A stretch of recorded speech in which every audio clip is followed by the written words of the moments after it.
Is that a good way to start a video? With a technical guide from Stan or Stanislawski, however you say it. Bought by Copper John back in, I think, 2001. Let's get this crap out of the way. And bring in what the review's really about. Pretty good time for the phone to be going off. Somebody's got a message. The Stan Shootoff Quadro, which is the cousin of the SX2. No spring changes in this. If you want to go to their website and try to look up one, and there's not a whole lot of information on their website, incredibly enough. It's www.ishootstan.com.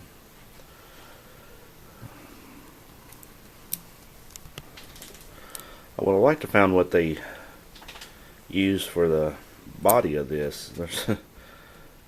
I would say it's machined aluminum if I had to take a guess. I don't feel like it's stainless steel. I know the internals are 440C stainless steel, then hardened to 60 Rockwell, then polished, and they call that your Silk Path shear system. That's the MPT2 knob, multi-position thumb knob. They developed that in 2007. The trigger is micro adjustable. The tension is also micro adjustable, and I thought about doing a video on exactly how to adjust the trigger system on this, but as it turns out, Stan actually has a great video already on YouTube doing the SX2, and it works identically to that. And if you go back to your forever more technical guide and you open it 15 different ways from Sunday and look, and I get it framed here.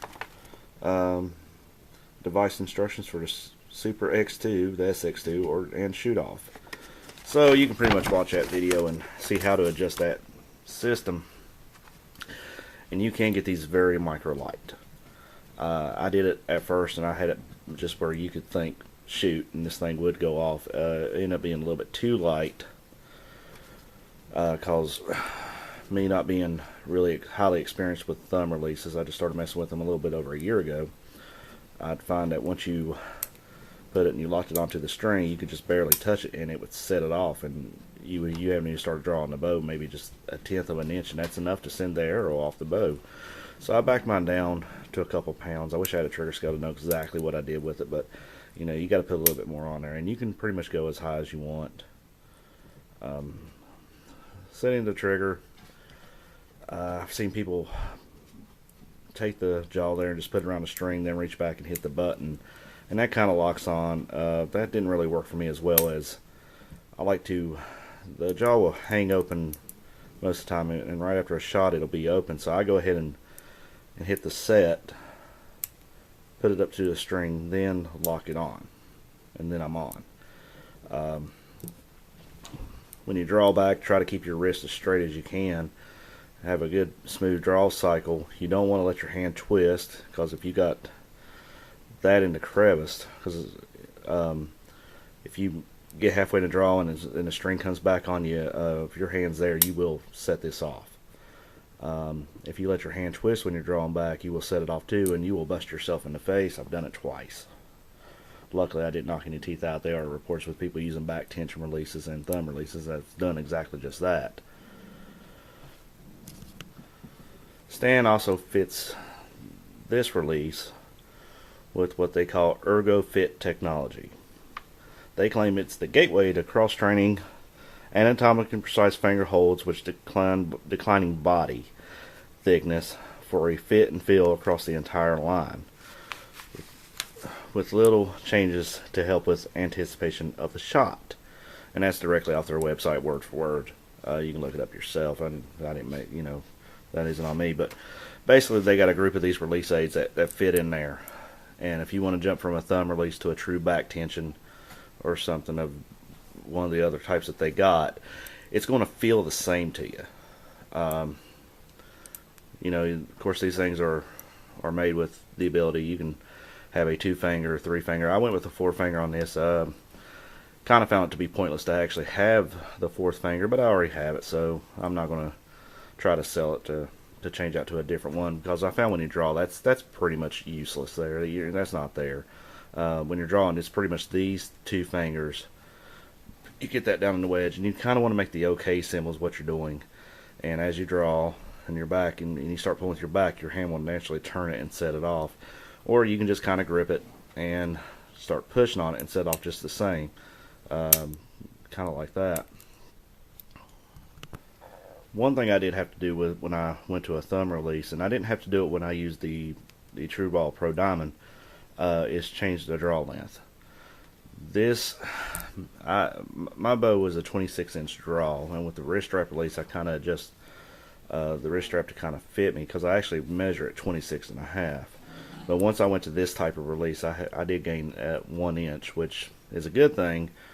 You know, the longer your draw length, the more velocity you're going to get out of your bow. And the question really comes to mind is, how does the Stan Shootoff compare to its competition? Mainly the competition, a direct competitor to this, which came out last year, was the Scott Exxus. I actually had the Scott Exxus before this, and I wish I had got it on camera, but I didn't have it very long. And for the simple fact of the reason that if you listen, and I don't know how good that camera's going to pick that up and make that sound. Of course, I got my dogs trying to play in the background. That's the ground you hear in the background. The Scott Exxus was very, very loud. Now, if you're just a target shooter, you're not going to care, but hunters are going to care about that. They're going to care about that. And I also found too, as when you're shooting this particular release, if your grip's tighter when you're at full draw, it's not as loud. But it's kind of hard for me to do that just standing here holding it in my hand. I mean, if I set it back here, maybe, I don't know if that's really a difference or not. A little bit, but you can kind of hear it. I haven't seen a thumb release yet that didn't make some noise. The Tru Ball Pro Diamond, which is way less expensive than one of these, I really liked. I had a big debate on that, whether I was going to stick with that particular release or not. If I go back and do it again, if that was the release, I would have stuck with that. I do think the Stan Shootoff is a great release. For its price, though, for one of these, you can have 2 of the Tru Ball Pro Diamonds. Now, and that's looking at it from a hunter's perspective. The swivel head on the Tru Ball helps a lot with your draw. I would have eventually changed a little bit on the draw length, maybe a 1/2 inch instead of a full inch, so I wouldn't have gotten the higher velocity out of it. But is the 1/2 inch really worth it? That's personal choice, and your mileage may vary on that. So, how does the Stan Shootoff rate in value? Well, you're looking at about $179 to $200, which is a lot, depending on which model you get. Sometimes it don't matter just where you go to. I was first introduced to these at my archery shop that I go to. Actually, I didn't buy it from there. The prices was actually higher. But that was where I bought the Tru Ball Pro Diamond was, and I noticed that the guy who owns the archery shop and his #1 assistant there, they were both shooting these particular release aids. And they shoot competition a lot. And I asked them, do they hunt with them? They said, yeah, absolutely. They hunt with the same release aid that they shoot in competition, which is kind of cool in a way. These things run from $179 to $200. The Scott Exxus I think I paid $200 for mine. I ended up selling it on eBay for $190. I did not keep it very long. I just thought the release aid was way too loud for hunting. For target shooting, if all I did was just target shoot, that would be it. And hunters, calm down. You're going, well, that's way too shiny to be hunting with. Well, years ago I had a Scott Shark wrist sling, wrist strap release aid, and it was that same color blue. I never had a problem with it, but just for hunters, because this has actually been a call for, bring in the Stan Shootoff Blackout. Same release aid, they just put a black finish on there. Everything about it other than that's exactly the same. The only complaints I can come up with these is that they're a bit slick, and something needs to be in here to lets you catch on a little bit better. Yeah, you can grip onto it, but when you're drawing, you don't want to grip it too tight. Especially if you're trying to preset, if you're putting your hand way out like this and you're drawing crooked, if you're trying to push inward on the trigger as you're drawing. But if you get halfway in a draw and stuff, it's been best for me just try to keep my hand off of it. But when you get hot and you start sweating, your hands get slick, this gets wet, and they comes real quick. And I did lose one of these in mid-cycle of a draw once, and that did not turn out good. It broke the rest on my bow when it hit it. So that's something, maybe skateboard tape or just take a Dremel tool and groove it up. That's something you might want to consider. That's the only really bad thing I can say about them. So I guess down to the final question is, do I recommend it? Yes, compared to the Scott Exxus and the Tru Ball Pro Diamond. I actually had the Carter Simple 1. I never got a shot off with that thing. People rave about it and how good it is. It did not fit for me at all, and it was super loud. It was way louder of a release than any of that. Somebody's going to see this video and tell me I'm crazy, but I just know what I know from my own personal experience. Other than the slickness, which that could be addressed a little bit, and on the blackout with that finish, it's not as bad as what it is on their standard blue and high polished black. And that's my review. Hope you liked it.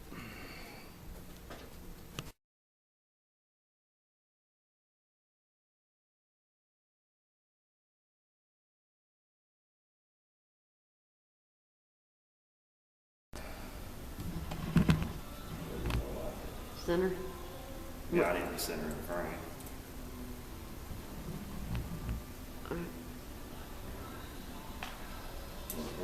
Huh? Yeah. You already did. Now you call that up.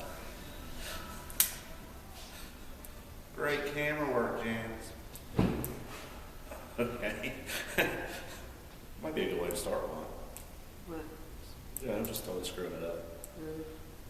Because I'm going to do a review on the Stan Shootoff 4-finger or the Quattro.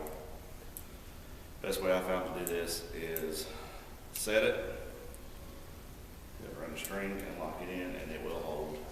Leave your hand free to use your rangefinder or whatever else you need. Important thing when drawing is to keep your wrist straight. Form is very important. If you twist your hand while you're drawing, you will come off and you will hit yourself in the face, and I've done it twice. First, now I'm getting blinded by a flash bulb. That's fine. Let's try it and see what happens.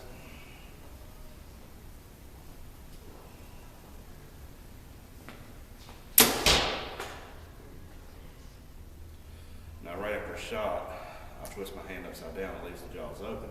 The jaws will go back and forth pretty easily. But once you set the trigger, you kind of put some tension on it where it won't just all the way close until you close it and you lock it. And then just simply push it off, it opens back up. So it's a good time to, you just fired your shot, especially for hunters, you just fired your shot, it's a good time to reset your trigger. Well, technically, if you wanted to, you could go ahead and put it back up on a string, grab your next arrow, and go ahead and cock it, and you're ready to go. When you get to full draw, the best thing I've found so far, the best advice I've got so far is basically you want to make the OK sign with it. And as you grip around, your index finger and your thumb meet, and as you start drawing back with back tension, it will automatically twist your hand a little bit and you will set it off. Or you can kind of just go ahead and just squeeze your fist together, making it release. So far I've been doing it more the second way than I have the first way. I'm still getting used to using thumb releases. So.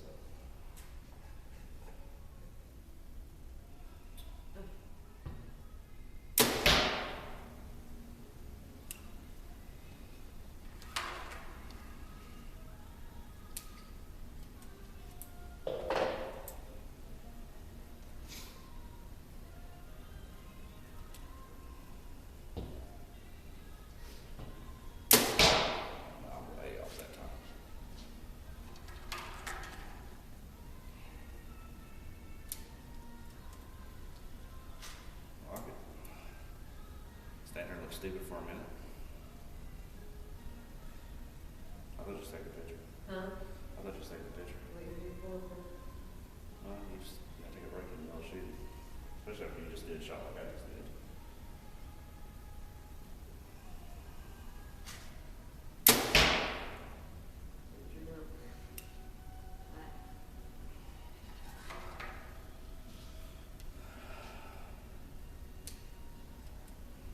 My cameraman's still trying to learn how to use the camera today, so that's what all the noise you hear in the background is.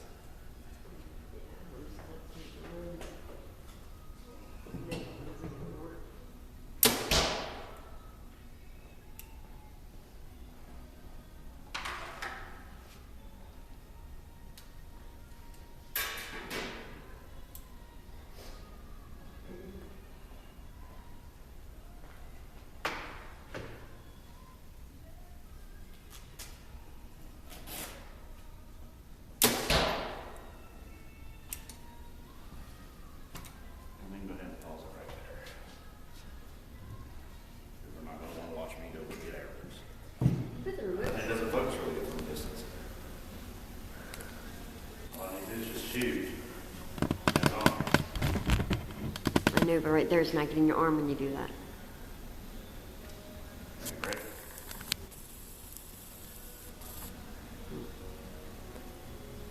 Yeah, it's not coming in.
Stop it.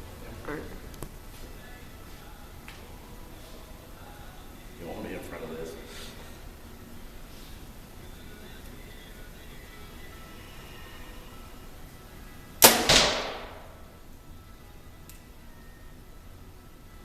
I finally have it centered where I want it.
Let's pray I don't shoot low.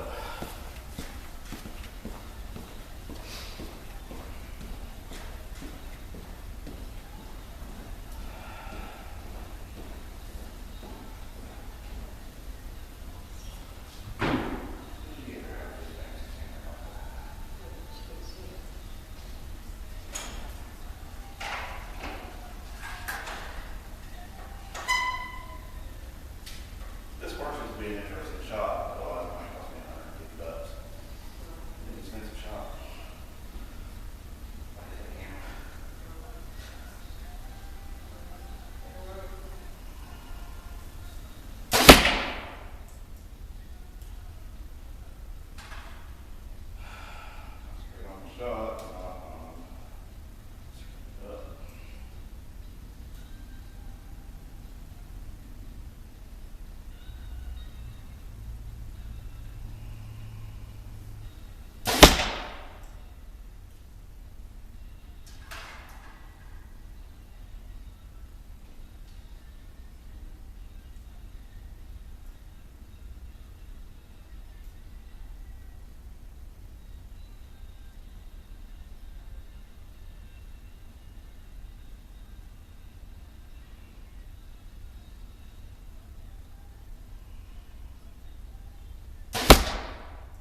bring in the Stan Shootoff Blackout. Call that one for hunters.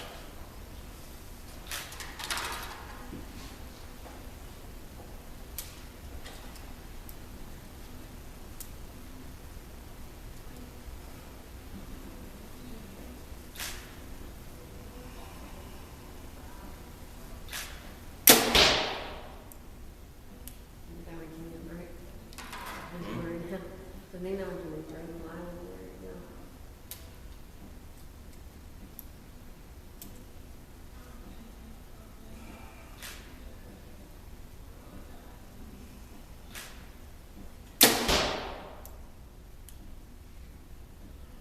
It's kind of all over the place with it.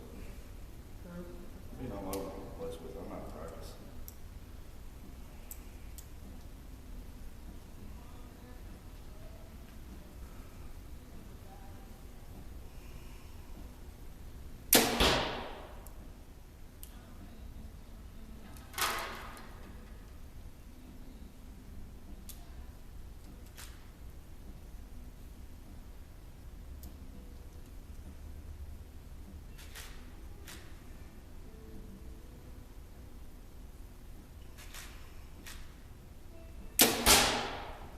That sound good.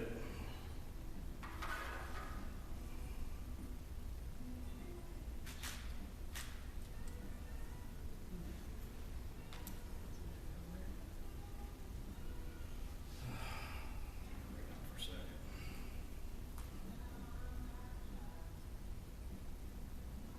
Usually it's best not to shoot more than 4 shots at a time. Some people want to shoot 3. I'm shooting 6 just because we're a little bit pressed for time. That and trying to film, so.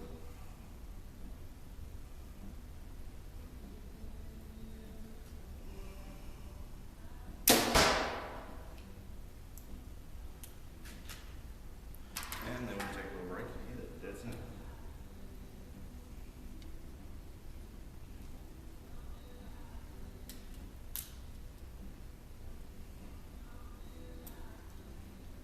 If you like that feature though, you can just leave it hang.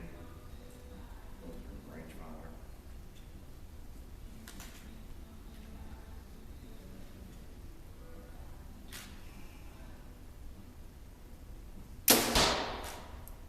And also them all.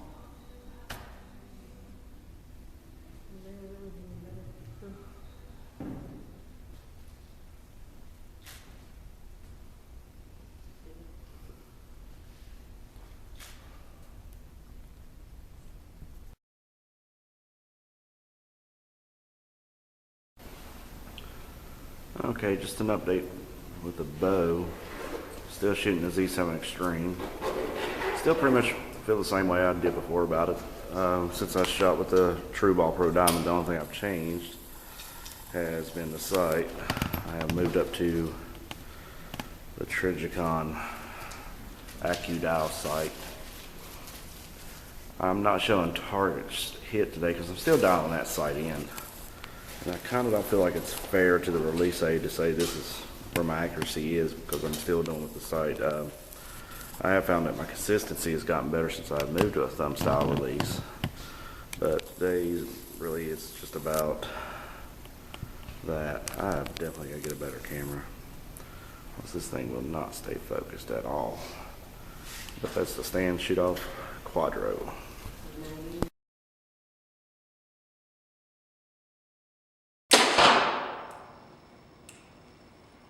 I don't think it got that. I don't think it got that one. The record just started flashing. It's recording now. I don't think you got your first shot. It's flashing now. That's okay. I got 5 more.